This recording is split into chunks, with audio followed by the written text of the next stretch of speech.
Je me présente, Gérard Tremblay, coach en développement spirituel et personnel. Vous allez reconnaître mon accent québécois, donc je suis un Québécois. Je vous présente mon histoire, mon chemin de vie. La vie, c'est comme un creuset dans lequel on va déposer nos expériences vécues et tout ça est fusionné pour créer l'œuvre finale, l'ensemble de mes expériences vécues. C'est la quintessence de mes expériences vécues qui fait en sorte que je suis l'homme que je suis aujourd'hui. Donc, tous les éléments que je vais vous parler actuellement dans mon histoire de vie, dans mon chemin de vie, ben ça a contribué à créer l'alchimie du bonheur, à créer mon programme de coaching. Le premier élément, c'est la spiritualité. Donc, le premier élément que je mets dans le creuset de mes expériences vécues, c'est la spiritualité.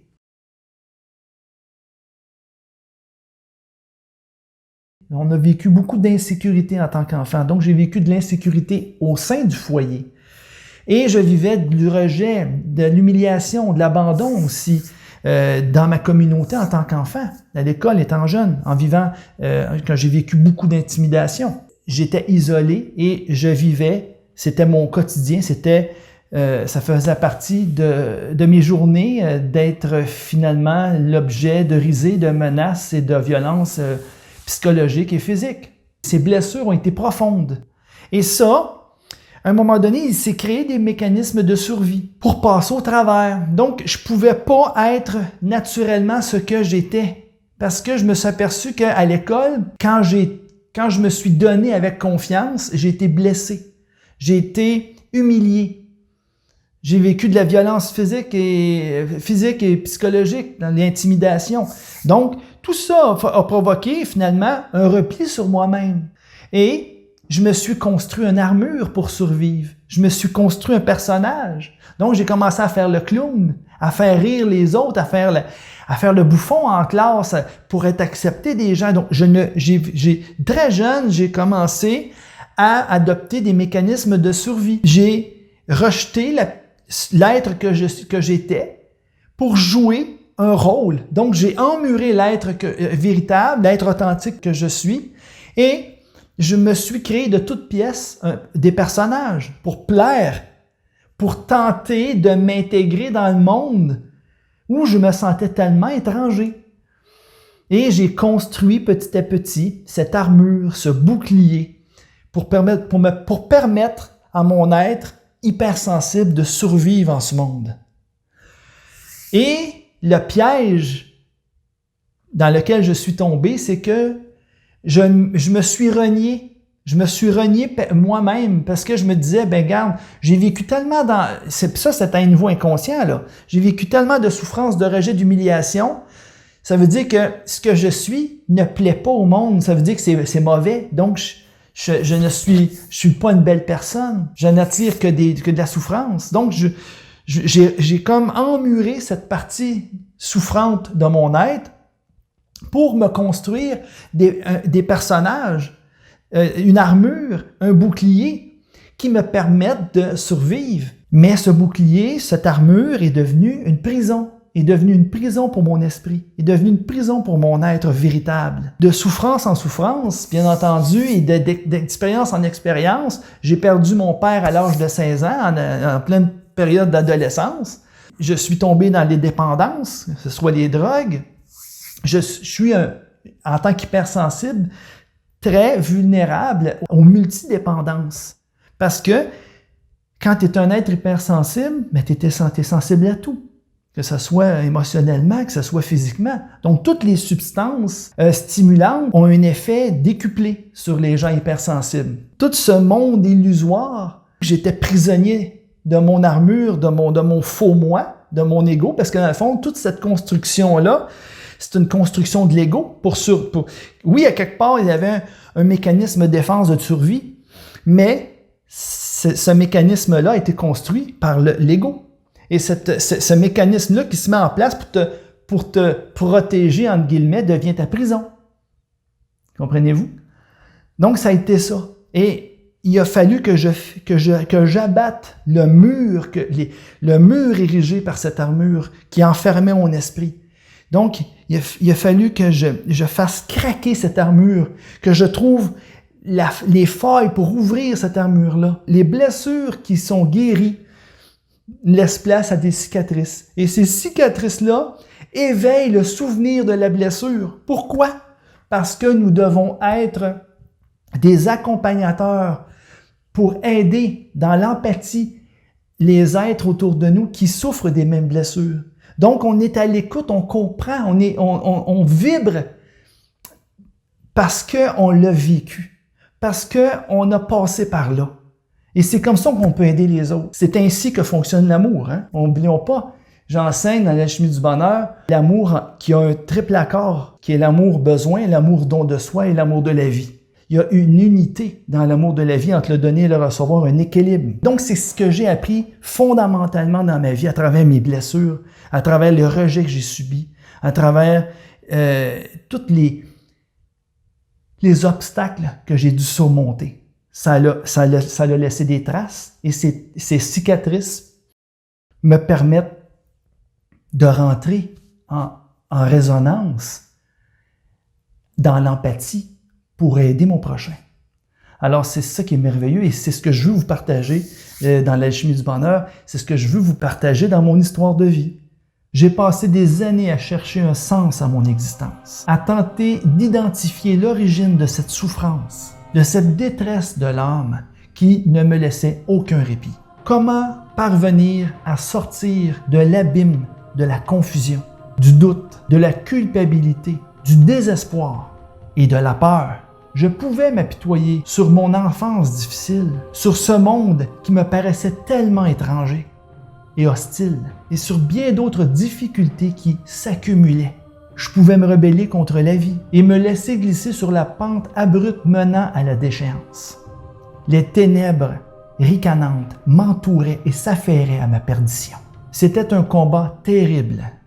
Seule la nostalgie d'une joie pure, issue du plus profond de mon être, un vague souvenir, comme un pressentiment d'un grand bonheur, d'une délivrance, parvenait à percer cette sombre muraille érigée par l'ego. Rumi nous dit « C'est par la blessure que la lumière entre en nous. Ces rayons de l'amour divin illuminant mes profondeurs, ces appels exhortant à l'éveil du chevalier, ainsi débuta pour moi une longue et intense quête spirituelle, une quête du Graal pour trouver la lumière de la vérité.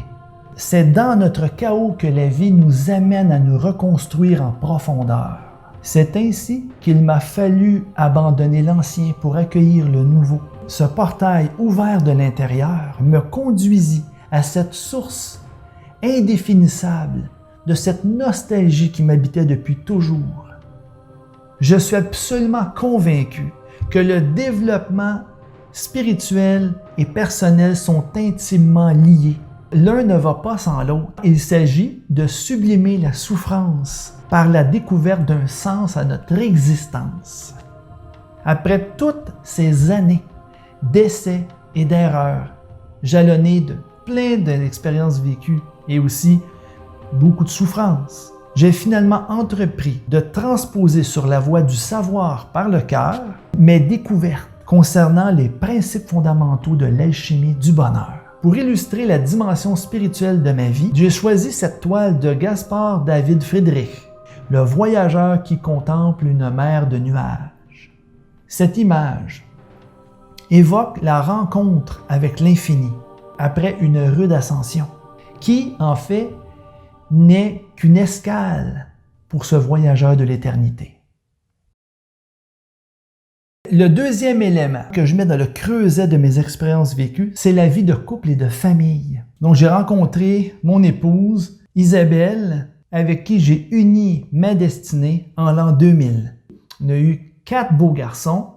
Notre rencontre fut une joyeuse retrouvaille. C'était comme, on avait vraiment cette impression de déjà vu, de s'être déjà connu auparavant. Ce qui définit la réussite de notre vie de couple, de notre vie de famille, c'est notre volonté de monter en amour. Mon épouse et moi, on n'est pas tombés en amour. On a dès le départ choisi de monter en amour. Et c'est ce qui fait toute la différence. Et notre couple repose sur les bases, sur des valeurs spirituelles. C'est pour ça que la spiritualité occupe la première place dans ma vie. Et mon épouse également, elle avait ce souci de développer sa spiritualité. Donc, c'est sur cette voie-là qu'on a toujours progressé ensemble. Et c'est sûr qu'il est arrivé des conflits, mais on a, dans l'amour, appris à communiquer, à bien communiquer nos besoins, un et l'autre, et développer l'écoute, un envers l'autre, et l'expression. Donc, ce que je vous enseigne dans l'alchimie du bonheur, les 4 piliers de la communication, dont font partie l'écoute et l'expression, à savoir écouter et savoir s'exprimer. Je l'enseigne dans la formation sur l'amour. Je dédie une formation ou une transformation spécialement pour l'amour, parce que c'est le portail de l'alchimie du bonheur. L'amour est un cycle qui va propulser tout le système. Donc, c'est parce qu'on n'oublie jamais que le bonheur, c'est un mécanisme cosmique. Et ce qui propulse ce mécanisme cosmique, c'est l'amour. J'ai appris à travers la vie de couple et de famille à utiliser les piliers de la communication bienveillante. La poursuite d'un idéal n'est jamais facile, mais notre volonté commune de nous élever dans l'amour, l'un pour l'autre, nous a toujours servi de guide. En tant qu'époux et père de famille, il m'a été donné d'approfondir l'amour et la fidélité dans l'accomplissement de mon engagement envers ma famille et ma communauté. Le 3e élément qu'on ajoute dans le creuset de mes expériences, c'est le travail avec l'humain, une vocation. J'ai œuvré plus de 30 années dans le domaine de la santé, comme aide-soignant, dans un CHSLD, un centre de soins de longue durée, un centre hospitalier de soins de longue durée. J'ai eu à prodiguer des soins à toutes sortes de personnes, beaucoup de personnes âgées, effectivement, beaucoup de personnes âgées, mais aussi des gens cognitivement amoindris, des gens handicapés, en phase terminale, avec des cancers. En 30 ans, j'ai vécu beaucoup de choses et c'est le don de soi, c'est l'empathie, c'est le service désintéressé que j'ai appris à donner, à me donner pour l'autre. Donc, c'est l'aspect humain, je l'ai travaillé sur ce terrain absolument privilégié. J'ai côtoyé la vulnérabilité, la souffrance et la mort. J'ai rencontré des personnes exceptionnelles qui ont particulièrement marqué ma mémoire par leur attitude et leur aptitude à faire face à de grandes épreuves. Ces personnes-là furent pour moi des mentors, des enseignants de l'alchimie du bonheur. L'approche au mourant, l'approche relationnelle de soins et la relation d'aide psychologique sont des outils que j'ai eu à utiliser à travers ces 30 années de service dans le domaine hospitalier. Par l'exercice de cette vocation, il m'a été donné d'approfondir les vertus d'humilité, du don de soi et de l'empathie. Le 4e élément qui s'ajoute dans le creuset de mes expériences vécues, l'expression artistique. Il y a toujours derrière, quelque part, il y a toujours le joaillier, celui qui crée des joyaux. Et cette passion de faire ressortir la beauté. Mon expérience de joaillier créateur, je l'ai transmutée à travers l'alchimie du bonheur. C'est une passion que d'aider les gens à façonner leur être pour que le joyau, le diamant intérieur, pour tailler, pour polir les facettes de leur diamant intérieur et pour faire en sorte qu'ils rayonnent leur plein potentiel, leur potentiel infini. Donc, pour moi, chaque être humain est un joyau à perfectionner, à faire en sorte qu'il rayonne de toute sa beauté. Et c'est là que j'ai touché, à travers l'expression artistique, la racine, le fond, l'origine également de mon talent, m'a mis en contact avec ma mission spirituelle. Donc, ça a été un voyage à travers le temps qui remonte à 3000 ans. Dans une ancienne vie, on recule dans des époques où on créait des bijoux qui étaient absolument fabuleux. Donc, la joaillerie d'or fut une passionnante quête de beauté et de perfection durant une douzaine d'années. J'ai eu la chance de produire des pièces d'exception pour une clientèle privée. Donc, ces habiletés de joaillier ne relèvent pas d'études laborieuses, mais plutôt d'une démarche spontanée, essentiellement autodidacte. L'inspiration de Noblora prend racine dans un lointain passé. C'est une renaissance d'une mémoire de l'esprit. Cette inspiration artistique hors de l'espace et du temps fut pour mon esprit un véritable voyage initiatique. Il m'a été donné l'émergence du sens de ma mission et d'un savoir ancien provenant d'une vie antérieure. C'est à cette époque que prit naissance l'esprit Noble-Aura. La valeur symbolique contenue dans le nom a été formée à partir de deux mots, noble et aura. La notion contenue dans le nom fait référence au rayonnement du meilleur de soi, la noblesse qui rayonne. On trouve également un complément de cette symbolique dans le soleil, le logo que j'ai ajouté à Noble-Aura. Ça fait référence au rayonnement du meilleur de soi, à la noblesse qui rayonne, Noble-Aura. Le cinquième élément, c'est la gestion de projet dans le domaine de l'immobilier. Donc, j'ai développé le talent de leader et de gestionnaire dans le domaine de la gestion de copropriété, basé sur le principe d'un travail en collaboration avec l'équipe de gestion mandatée par le syndicat en gestion des opérations pour de moyennes et grandes copropriétés. Mon approche vise à sauvegarder l'intégrité du bâtiment et les intérêts du syndicat, ainsi que de fournir à l'ensemble des copropriétaires un service reflétant les valeurs de l'organisation. Par la gestion opérationnelle, il m'a été donné une structure permettant d'actualiser une pensée concrète et organisée en vue d'atteindre des objectifs bien déterminés. Le sixième élément, c'est le tout est supérieur à la somme des parties. J'ai eu à travers mon parcours des mentors, leaders, gestionnaires, artistes, même dans mon travail de préposé, d'aide-soignant, j'ai rencontré des mentors dans ma vie, plein de mentors. C'est toujours quelqu'un qui va t'enseigner quelque chose. La personne peut être consciente ou non qu'elle est ton mentor, mais toi, tu apprends de cette personne-là. Eh bien, j'ai eu la chance d'avoir des mentors exceptionnels qui m'ont vraiment accompagné, qui m'ont aidé à me former et enrichir mes connaissances et aussi enrichir mon savoir-être. J'ai ressenti le besoin de dessiner mon propre système pour exprimer des processus. Ça remonte en 2006, ces études-là. Et c'est à partir de cette année-là, en 2006, qu'a pris forme les premières ébauches du schéma qui deviendra plus tard le dessin alchimique. J'ai développé des outils puissants qui illustrent de façon claire, nette et précise des processus qui gouvernent à chaque instant notre vie. Cette réflexion m'amène à vous parler de la cybernétique et de la science des systèmes autorégulés. Ça paraît compliqué un peu, mais c'est bien simple. Il y a certaines personnes qui vont observer le dessin alchimique et qui vont percevoir l'aspect symbolique, qui trouve sa source dans la géométrie sacrée. Ça parle à l'esprit. C'est le côté intuitif, c'est le langage de l'esprit, le langage intuitif. D'autres personnes vont faire l'analyse intellectuelle du schéma qui illustre, dans le fond, un processus. Ces personnes-là vont analyser le processus de gestion qui est représenté par le schéma. Donc, c'est par la logique que ces personnes-là vont aborder le dessin alchimique. Ces deux conceptions sont tout à fait justes. À la fois celle qui est logique et à la fois celle qui est intuitive. C'est un portail qui unit la dimension matérielle et spirituelle de l'être. C'est là que ça devient un outil puissant. À la fois pour ancrer dans la matière notre vouloir spirituel et à la fois pour amener l'intellect à servir d'instrument à l'esprit. OK? C'est ça qui est la puissance du dessin alchimique. Et c'est avec cet outil-là que je vous accompagne en tant que coach, en tant que développeur de l'autonomie consciente.